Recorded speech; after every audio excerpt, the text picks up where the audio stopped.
take off the cover, this, then this tube,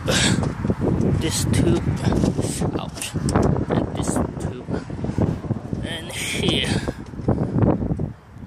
Now after you take off that, you have to remove all this small plug except for the one all the way down there. You can't really remove this one to get you some slack. Also you have to remove the spark plug one, and also the ground for this one down here. And then got to remove the wire tie to tie this thing down, and remove this thing. This one just pull up, and also this one pull and push this back to come off. Then you have to remove this two screw. After you remove this thing, there's another screw down here. Then after you remove that, also loosen up this one.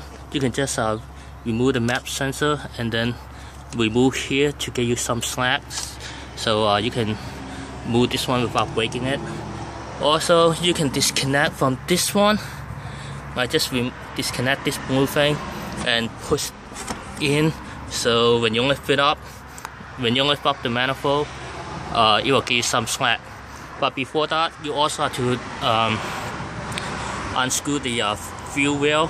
There's a bolt here, and there should be another bolt here, back here, and this two bolt. And disconnect all of this kind of wire. Two more bolts for the fuel injector.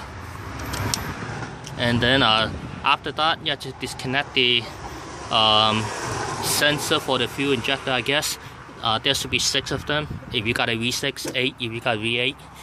Here, here, here, and then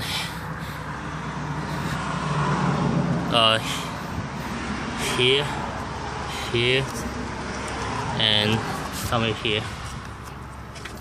After that, you have to remove this two bolt, this one that's holding this thing down, and then also the intake manifold bolt that's holding it down. That should be 6. One here,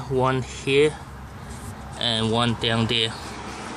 Actually, there should be 8. There's another one here. For this side, the driver side, you have to remove this two bolt. This one.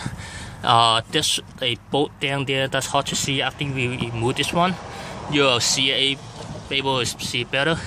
And also for the other side, there's another screw here that's detecting the intake manifold thing.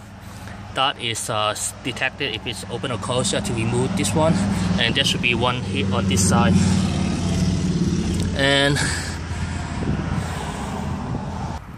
I guess for this side, you don't really have to remove any of this, but it's only a few clicks, so it's easy.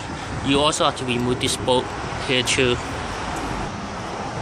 There is one on this side too, and also this bolt holding this thing down. So there's 1, 2, and 3 bolts that's holding it down. After that, you just move this thing over. Just move this whole thing over, so you got access to the fuel injector. Once you remove the two bolts that's holding down the fuel injector, just yank it out. And also on this side, you have to remove this side first, and then just yank it out, pull it to the side, and you should be able to lift the manifold up.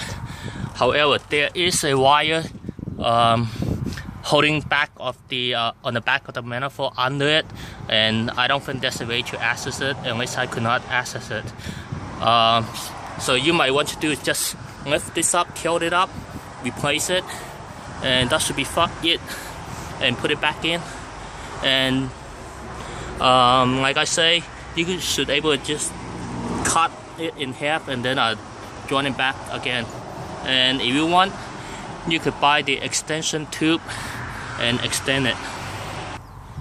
You also have to remove these two bolts. I don't know if you can see it or not. And the fuel injector one.